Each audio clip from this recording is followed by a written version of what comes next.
in high school, worked for the ambulance company, and that was an experience. The name of the company that owned the ambulance was also Niekamp Funeral Home, and and I hope this isn't off color, but their saying was, "We get them either way." But I learned a lot. I mean, a lot of anatomy. I learned that I liked helping people. I learned that people get hurt bad in car wrecks or shootings or stabbings or whatever, and it appealed to me. Wasn't too excited about treating patients with cancer, that patients that died and all that stuff. So all that headed me towards orthopedics, and I like saying that I do orthopedic medicine. I did do 26,000 surgeries in my 31-year career, but those were torn cartilages. Those were things that couldn't really be fixed any other way. And when I did my fellowship up in Chicago, Dr. Heffern and Dr. Bach took care of the pro teams there. And what they taught me was that, everyone's an athlete. Professional athletes obviously are different. And they said, look, if we can create a healthy environment for that athlete, he's going to perform better, he's going to get injured less, and everybody's going to be happier. So nutrition, recovery, and then just accurate treatment, accurate diagnosis of the problem, and then mapping out a program. But there was, even back then, there was a lot of use of supplements and anything to help them get in the zone. I think you said something very important right there. In those three things, I like to start with the third one, accurate diagnosis, right? It's hard to develop a nutritional plan or a treatment plan or even lay out treatment options if we don't have an accurate diagnosis, if we're not actually, and so today I feel like so often many PCPs or family doctors are quick to refer out to specialists, and I know I've dealt with this personally in my family with my wife. We got sent to a cardiologist, and they said, no, it's not cardiology, it's pulmonology. So we got to go look at pulmonology. And pulmonologist said, no, it's cardiology, right? You go back to cardiologist. So we go back to cardiologist. He said, oh, yeah, it's me. And he figures out what was going on, and luckily nothing to be worried about. Everything was good. Jordan had an enlarged carotid, and it was getting worrisome, right? You could see it actually enlarged and pulsating, and so after going in and getting everything checked out, turns out everything was good.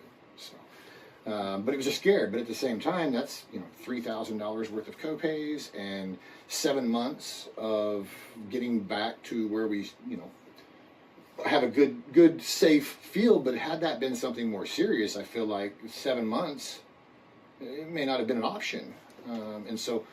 I think that as we're moving forward, I'm working with a lot of primary care physicians, family health care doctors, and more of them I feel like are starting to look a little closer versus just referring out immediately.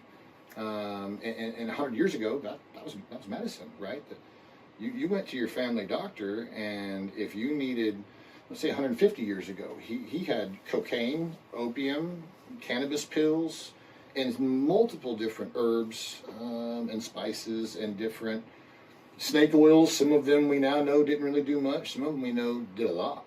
And many pharmaceutical drugs were patented based off of some of those plant-based medicines that were very common 150 years ago.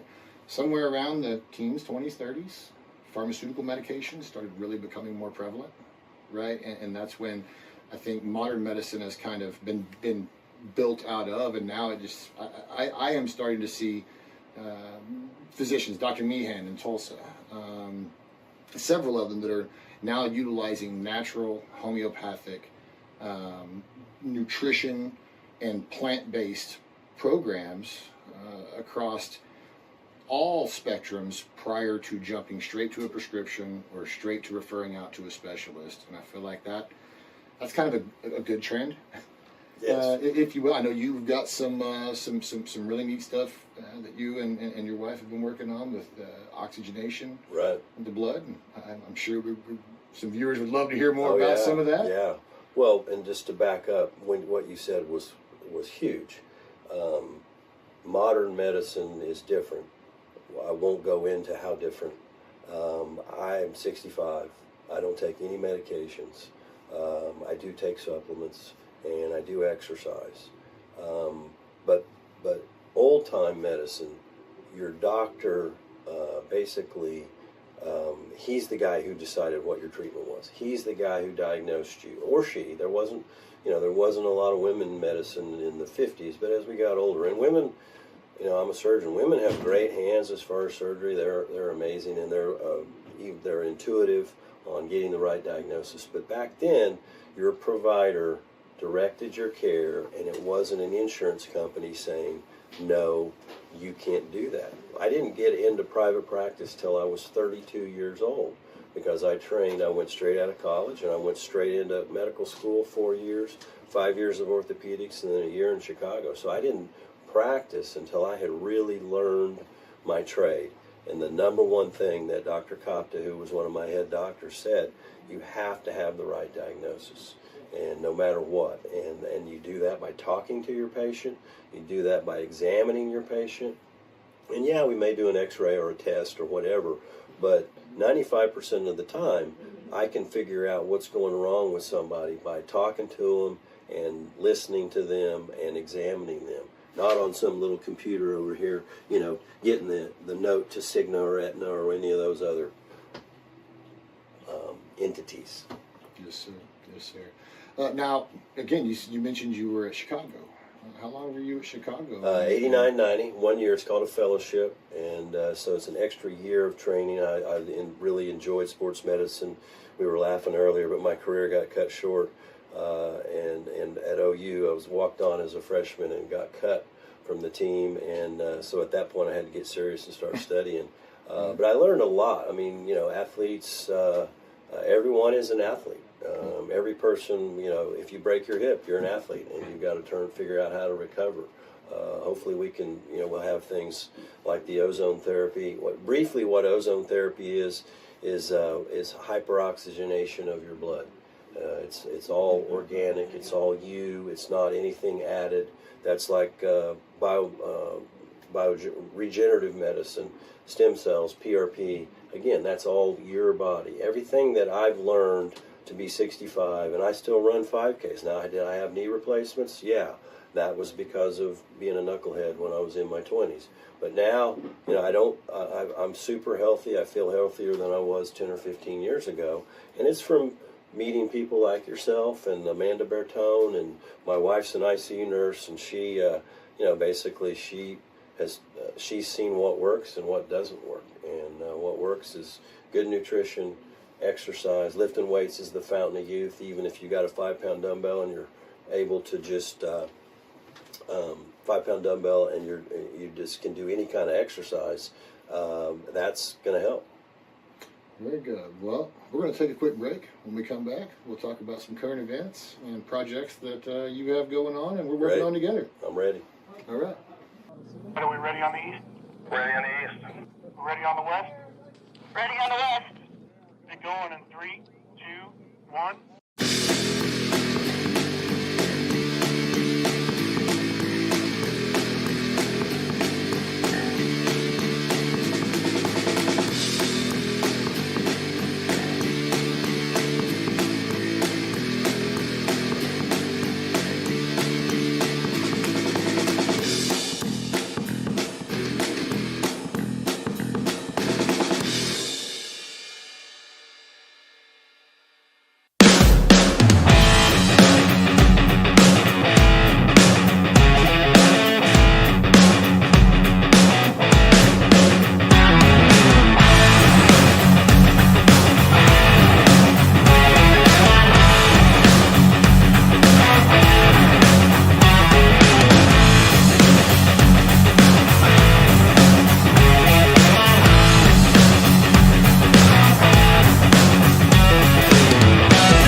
we're back. Dr. Calvin Johnson here on Pioneering Change today. Calvin, we have already talked about some amazing things. We kind of left off, we were talking about ozone therapy. And I'm glad you brought it up because I was going to ask you about it anyways. Yeah, good. Well, so would you talk a little more about that process, Yeah. what the benefits are, what it's an alternative to, if you will? correct. Well, it's the books on it are this thick. Yes, sir. The thing is, it's been around for over 100 years. And originally, it was used as a disinfectant on surfaces to kill bacteria before we had antibiotics. And so simply what we do is we draw your blood out.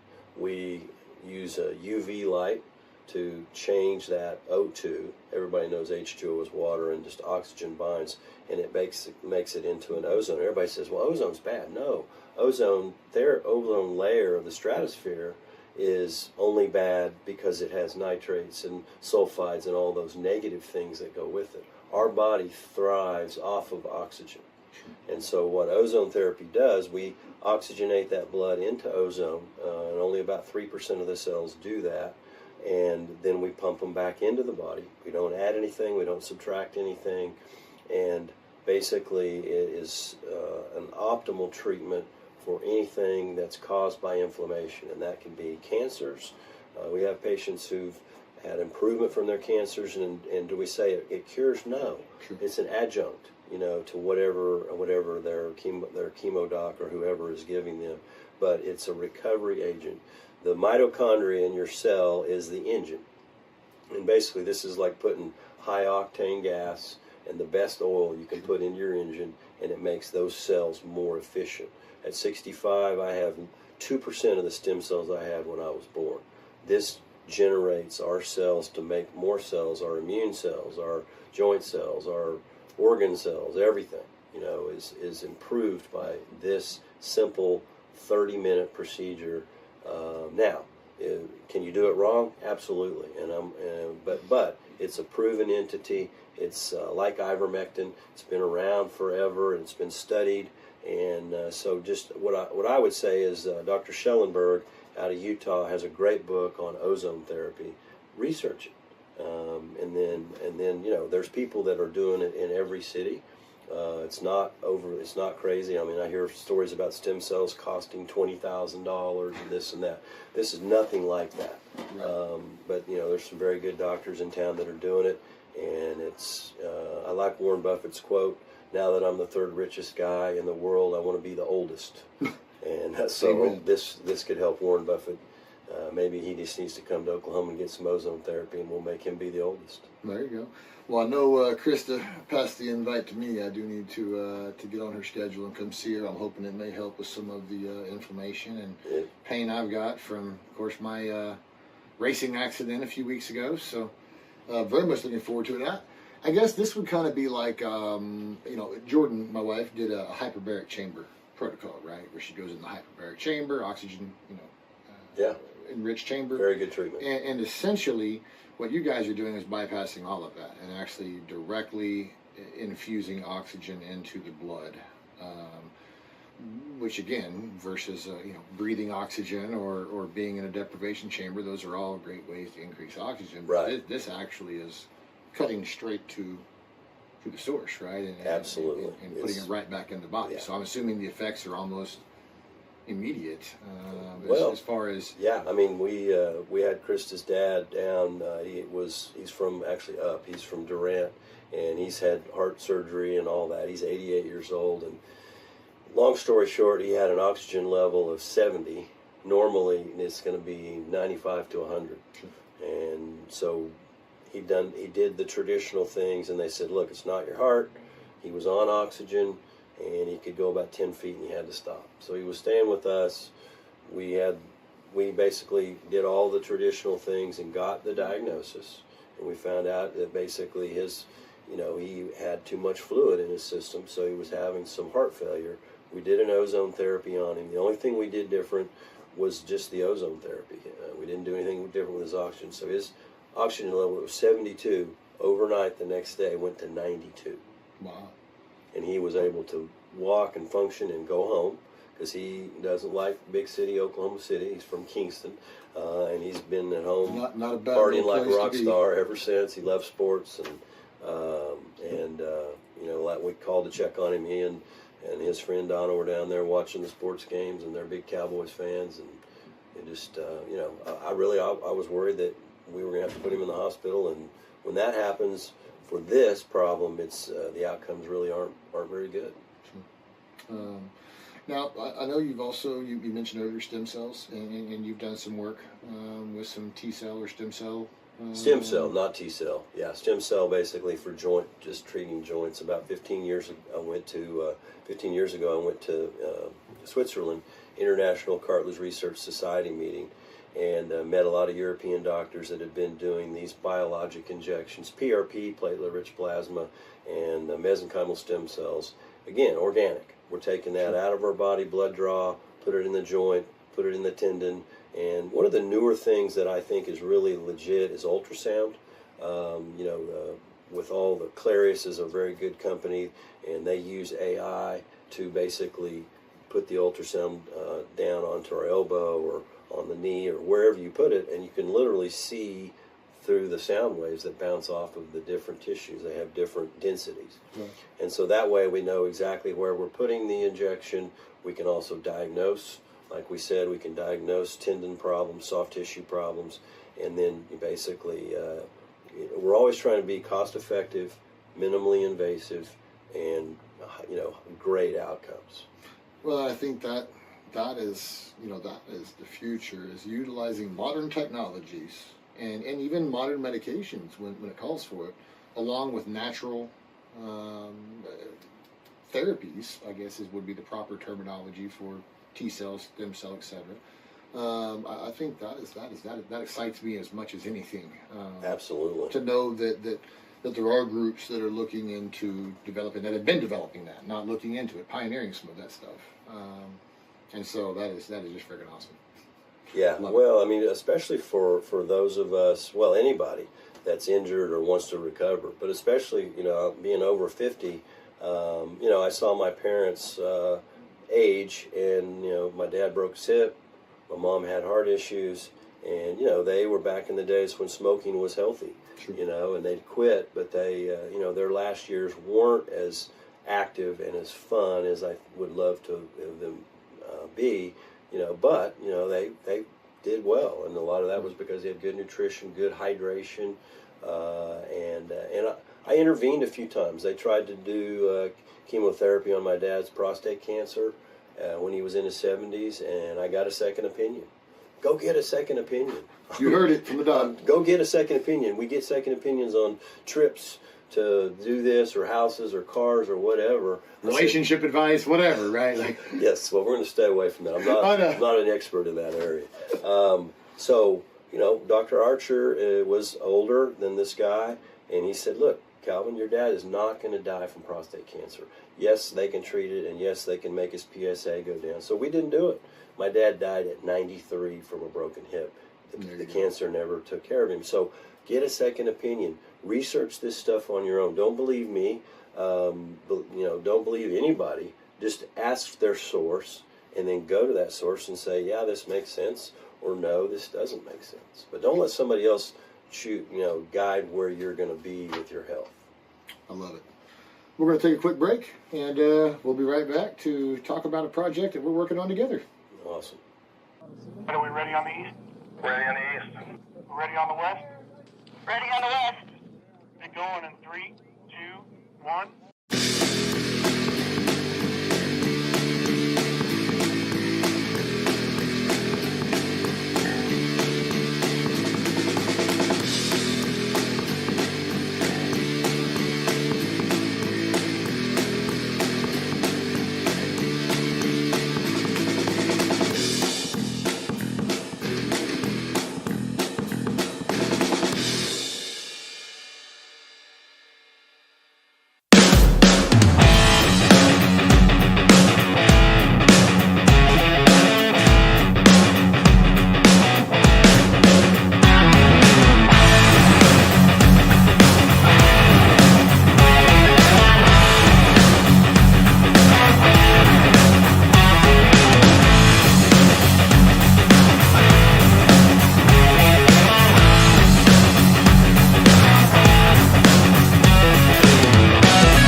Change. Again, we've got special guest, Dr. Calvin Johnson in the house, giving us a little bit of history and insight into his experience into orthopedics and specifically sports medicine. We have a great new project we're working on currently that will impact mostly diabetics. As you know, there's a mass shortage of diabetic medications. Hawaii, the state of Hawaii, and a few doctors over there have asked us to work on a program introducing natural supplements in place of certain diabetic medications. And so the CBD products that we manufacture that you've been working with for 3-4 years now. Okay? Yeah, absolutely.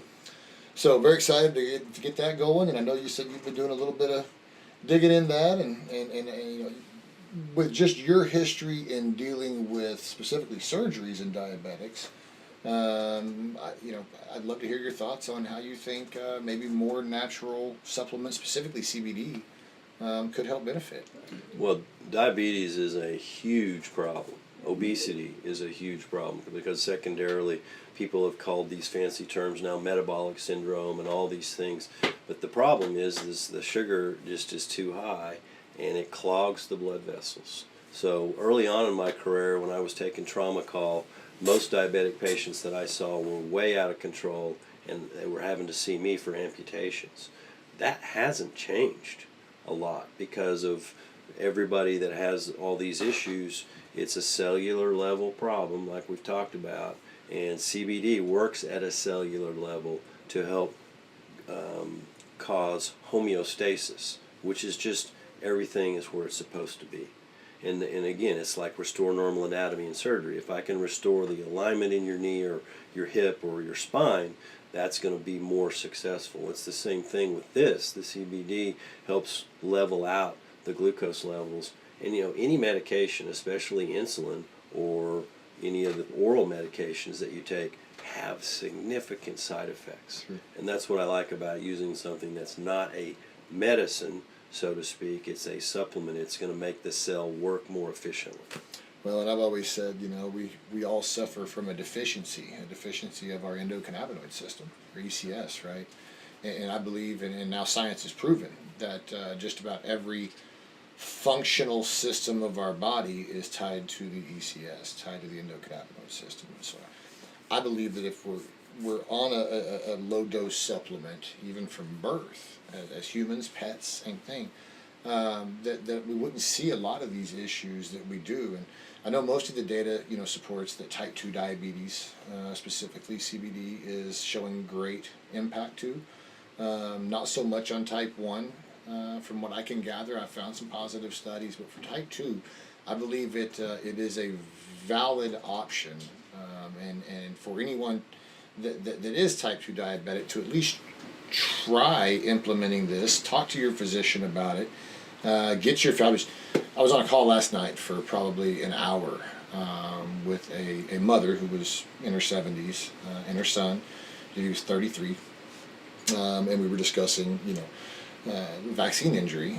She believed that he was vaccine injured at an early age, had diagnosed with seizures. Nothing major, but again, since he was 1 year old, was on multiple different Keppra, Onfi, Vimpat, all the way through the list for the last 30 years, and they've been doing their research.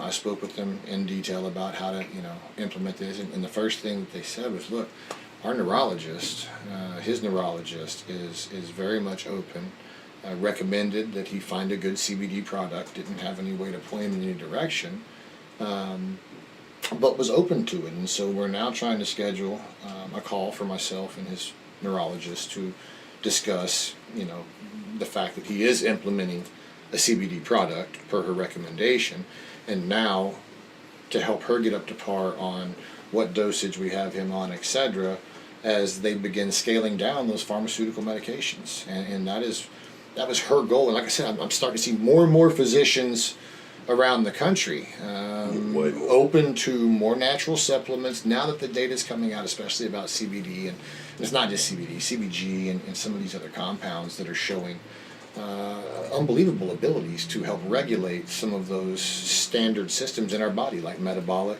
cardiovascular, and bronchio systems even. Yeah. CBD is being studied heavily now for bronchodilation, specifically with asthmatics. And my oldest stepson, Caden, perfect example, right? When I met him, he used a rescue inhaler 3 times a day. He started a CBD supplement every day, and now he won't go a day without it. Hasn't had to use a rescue inhaler in 5 years. Not because he's taking a drug or he's doing something different or he's eating different, only because he added a supplement that I believe it was just a matter of his ECS was Absolutely. deficient in. Yeah. But the bottom line is medicine, current day medicine, the medicines are given to treat a symptom, Sure. which doesn't do shit. What you're talking about is you're treating the problem. You're that homeostasis. Because, how do we know what aluminum or mercury or whatever, how do we know if that's high or low? It's so hard to test. If you get homeostasis, which is what you're doing with your treatments with CBD, with being a natural supplement, you're going to cure the problem, or you're going to make the problem better. Well, and that's where I'm really excited about what we talked about yesterday at lunch was the H3O2, structural water, hexagonal water. Dr. Gerald Pollock coined the term easy water, right? But phenomenal. And the more research I've done on it, the more excited I get, right? We now have the hydrogen. Sorry. Well, you're just fine. Hydrogen generator at the office. And are beginning to produce H3O2. And I'm very excited to be able to introduce H3O2 into some of our water-based products like the humic fulvic minerals and some of the colloidal coppers and silvers, as it's going to provide hydration on a cellular level. Goodness, something in there, huh? And so it's fascinating what cellular hydration can do just in recovery, in mental clarity, cognitive function, everything. We get dehydrated. I think most Americans, if not all Americans, run around some level of dehydration.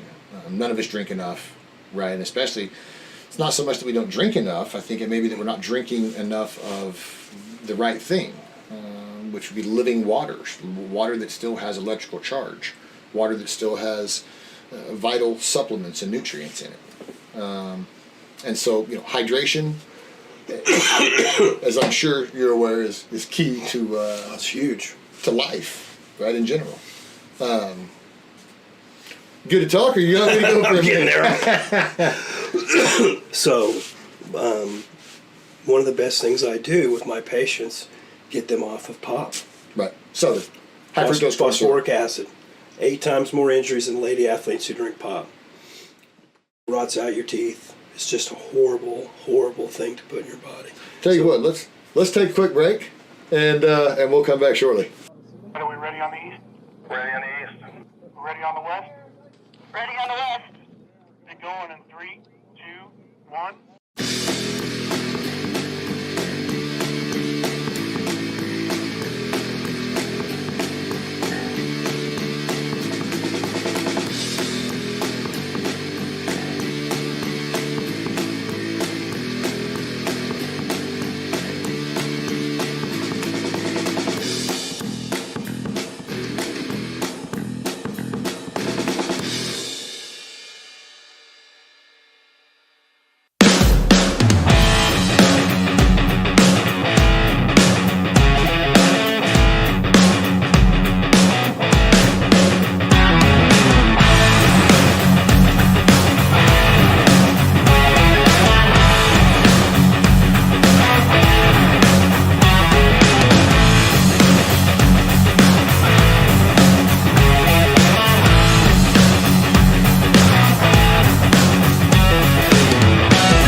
here with Dr. Calvin Johnson, and we were just discussing a few current events, from UFOs to train derailments to Yeah. matter of fact, I just saw yesterday another train derailment in Ohio, just outside of Chicago, and it was actually filmed by a bystander. I was watching the Instagram video, right?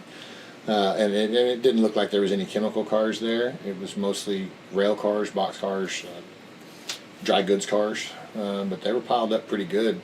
I think that makes in the 50s now, just in the last 30 days.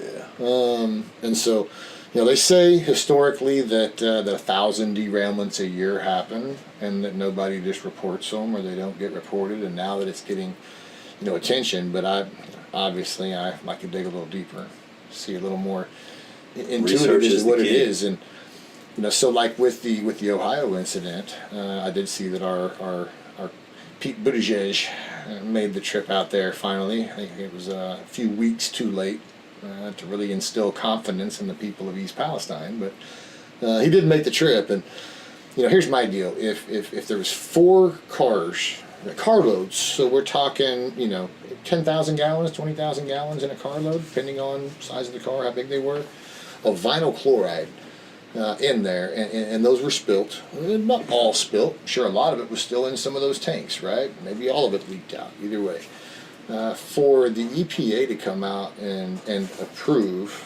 an intentional ignition baffles me, and it baffles me because vinyl chloride, when combusted, releases dioxins. It actually turns into a lot of dioxin, and the specific dioxin that it turns into is the active ingredient in Agent Orange.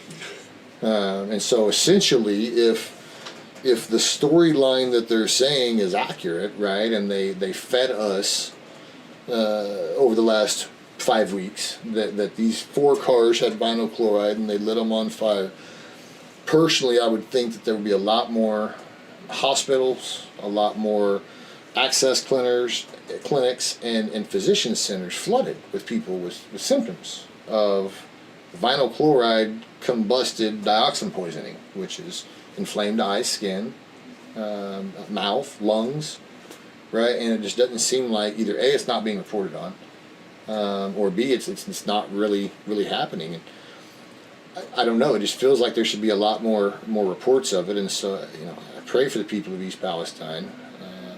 I also looked into some reports that showed it's mostly Amish, which is very fertile, very very very bountiful land, and what ulterior motives may be behind someone to say that there was a train derailment with these chemicals, and some way of trying to get that land bought or acquired. I don't know. I just there's a lot of rabbit holes to go down when you search DuckDuckGo.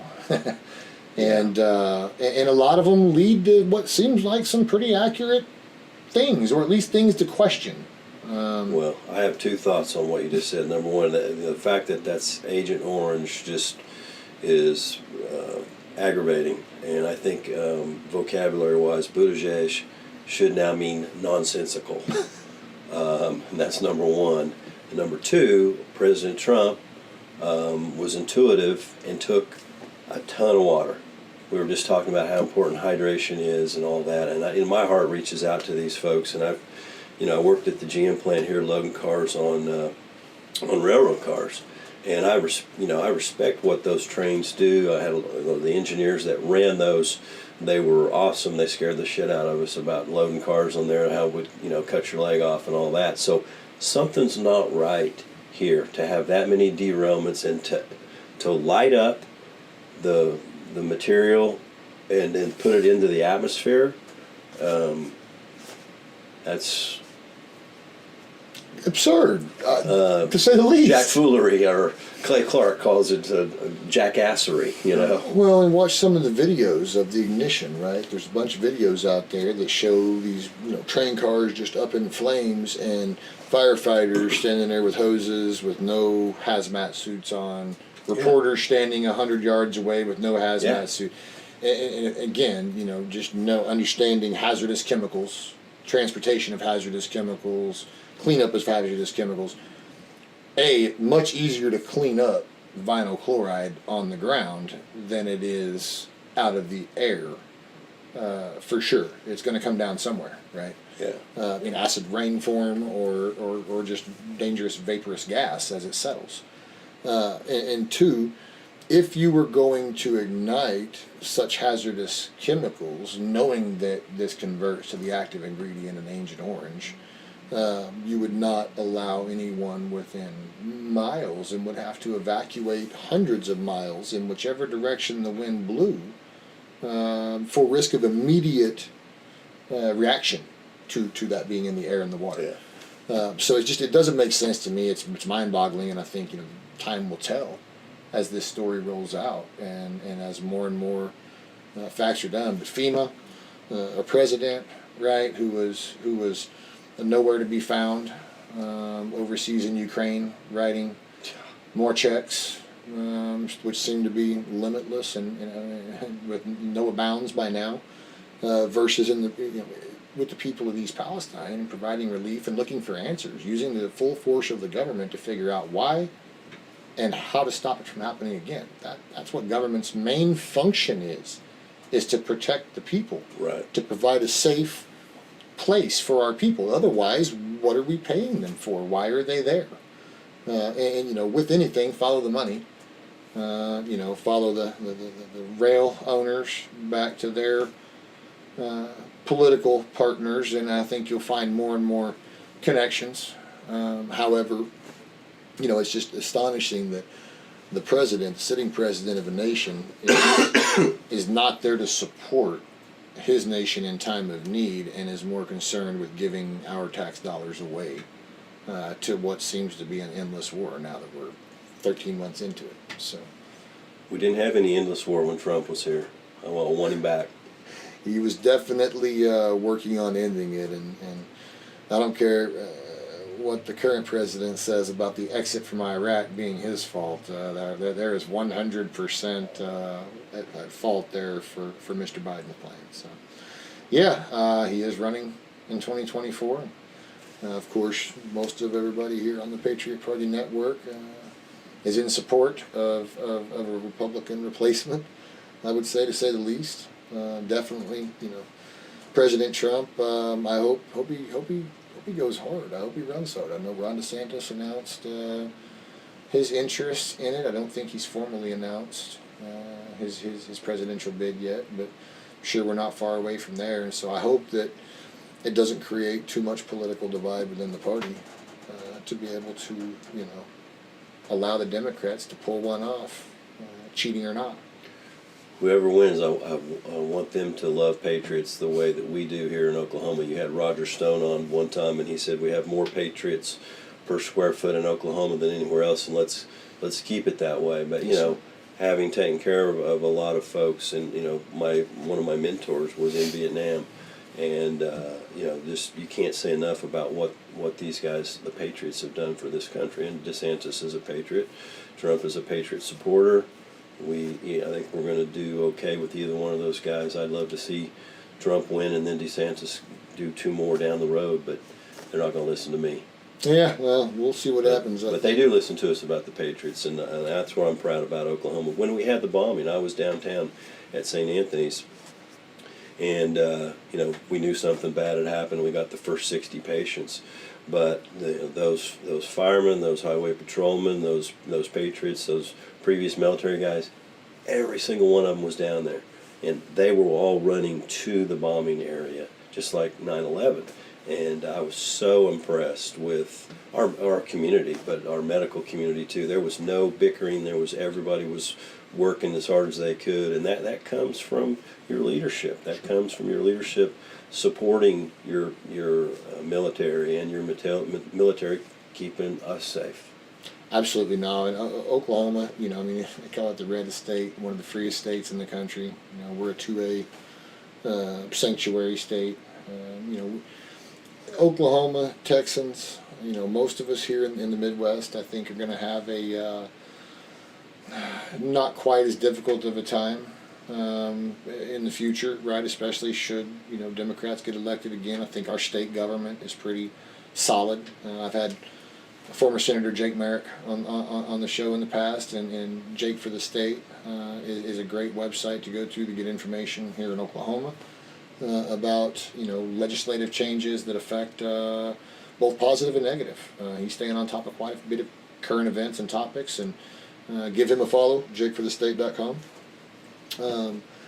But I think that as we enter this next election cycle, we're going to see hopefully a peaceful next year or two. No more summer of love. I fear and prepare for more rioting, more unrest, more civil disputes as they try to drive a wedge even farther again as we roll into the next election cycle. And it's getting old. I'm tired of it. I hate it. Most Americans want a safe place to raise their family. They want a good paying job that's steady. And to do that, we've got to get our foreign trade partners and policies under control. On that note, we're going to take a quick break, and we'll come back and talk about some foreign trade and policy. Are we ready on the east? Ready on the east. Ready on the west? Ready on the west. Get going in 3, 2, 1.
All right, welcome back to Pioneering Change. Got Dr. Calvin Johnson in the house today, and we've covered some pretty good topics from health and medical and national disaster and even a little bit of political, right? Yeah.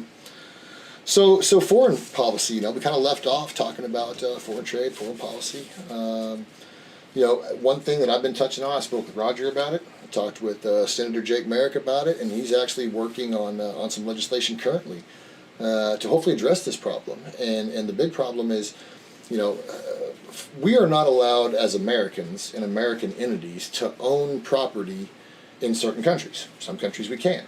The countries that we cannot own property in, our current trade policy does not allow those countries to own property here. However, it was just recently released that over 300,000 acres are currently owned by citizens or nationals of China, of the CCP. And knowing that the CCP does not have citizens, it has nationals, that they don't get to own property over there, they don't get to own anything, right? They're a socialist communist country, unquestionable. They don't get to own property here either for their own benefit. And so essentially, every piece of property here owned by a Chinese national, and I'm not talking about a legal immigrant that lives here rightfully so and has moved here and denounced their citizenship. I'm talking about Chinese nationalists that are here for entities, businesses, etc. They can own property according to our rules because we don't treat them as necessarily a foreign entity, right? They're an individual. And so currently over 300,000 acres that we know of here in Oklahoma are owned by Chinese nationalists or CCP nationalists or entities owned by nationals of the CCP. And Senator Merrick, along with others, are working to draft some legislation that would specifically allow the investigation of this and the revocation and even forfeiture of those properties should they find ties to any country that doesn't allow us to own land over there, mainly the CCP. And of course the marijuana industry brought a lot of that here, right? It gave a great cover and a great move, and now we're seeing Missouri and other states come online, and I fear that it's just going to open up more ability for them. And it did two things, right? One, in Oklahoma, it drove land prices through the roof. If you wanted to go buy a nice farm that was functional, right, to run cattle or anything else, well, now you're literally paying more money. And COVID didn't help. Writing checks limitlessly to other countries for purposeless wars doesn't help. Inflation, but the driving up of prices of buildings and of farmland is absurd, and we've seen it all over the state. I had a realtor on, Miss Lexi Johnson, here just a few weeks ago, and she was talking about that specifically about going out and getting outbid for her clients getting outbid. And it seemed like they just had a limitless amount of money. They would bid up, and they would go, okay, this is as much as we're willing to pay, and they got bid again. And so she said it was hard to buy a house. Like we had 16 different bids we put in before we finally got someone that just didn't want to sell to a foreign national, and chose a local Oklahoman to sell their home to. Right. And so it's crazy. Yeah. But it's happening. It's happening all over quickly. A couple of weeks ago, they had this Lincoln Reagan group at the Cowboy Hall of Fame. Steve Bannon was there, and got to visit with him. My wife did, and Calvin Johnson. There's another Calvin Johnson who is a great athlete who was a Detroit Lions receiver, and so I laughingly tell people that I get seen and think that I'm him. Well, my wife is Magatron for MAGA. And so she's talking to Steve Bannon, and he absolutely said just exactly what you just said. And he says, "Don't believe me, research it." And that's the theme of what you've always taught me. You have that brain that's amazing on chemical reactions, and I think you have a photographic memory. But that's when people like Steve Bannon, he just wants to get the truth out. The truth is the truth. That's it. You can't twist it. You can't distort it. You can twist it and you can distort it. Well, but and people will believe it. But when those facts are laid out, yeah. And the problem is now we had a great conversation with Senator Merrick about the difference in woke and awakened, right? And the woke want us to believe that the sky's not blue and the grass isn't green. And that up is not up and the down is not down. Yeah, right? And God doesn't exist. And the God doesn't exist, and that's a major you problem. can choose your gender, and that we should accept that. And then what's wrong with us for not accepting that the sky is not blue, right? And it's hard as a born in Oklahoma Christian, right, family, God. And country, right, are the values we've been raised on. It's hard for me to accept and understand how someone could even think that.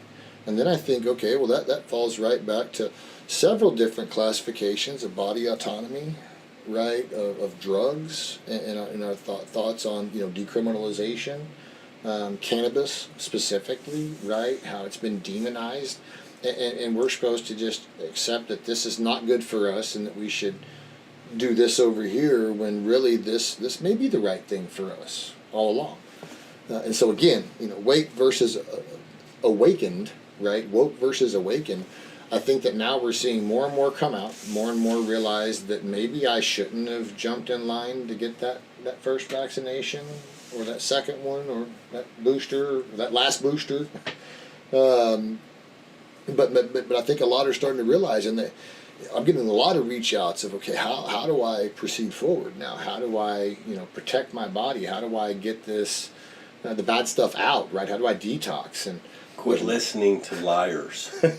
Some of those are physicians. Some of those are leaders. Got to quit listening to them. I feel responsible for my family. You do too. But we both know that our wives run the family and they run the health, and they are intuitive and they are smart. And so listen to them. Research the heck out of it. And I hate that the medical industry, you got Dr. Malone who's telling the truth. I mean, go to Amen. people who tell the truth, but they're not scared of telling the truth. Right. I'm not, and you're not. No, it's do your research. Dr. Robert Malone has an Absolutely. amazing story to tell. I met him at CPAC in Dallas. I mean, amazingly smart guy, and he's got a bad right knee. I didn't notice that when he was walking, and that's how we struck up a conversation with him. But when I was there, it's so fun to be around like-minded people, like the people that are listening here. We're like-minded, and we're not asking for handouts. We're asking for the truth, and we're asking for our military to be able to do their job. Absolutely. Matter of fact, we have an event the Patriot Party News Network is putting on down in Bowie, Texas. It's a Patriot Party roundup. I'd love to invite you down as my guest. Love it. I'll be there. Where is it? It's in Bowie, Texas, April 29th. Awesome. Day after my birthday, so that's my father-in-law's birthday, so we'll party down in Bowie. There you go. You can go. Tickets can be purchased at the ppnstore.com for anyone that wants to go check out that event. They've got a pretty good event, some great speakers lined up. They're fixing to announce the newest speakers to come out. And of course, we'll be there set up with all the products that we help produce for PPN and for their network and apparel and all that good stuff. So that's what I loved about CPAC. Just meeting the people that are they have new credit cards.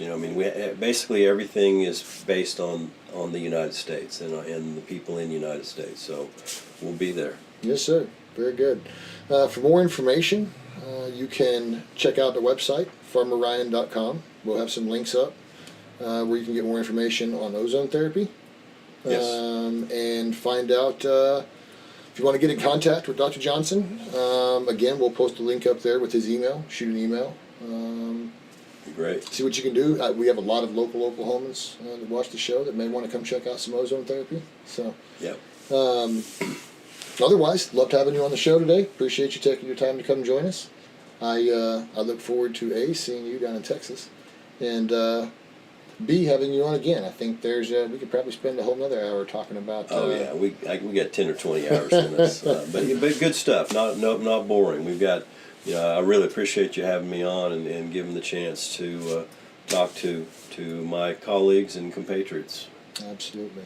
Until next time on Pioneering Change, we'll keep searching the past to grow a brighter future for everyone.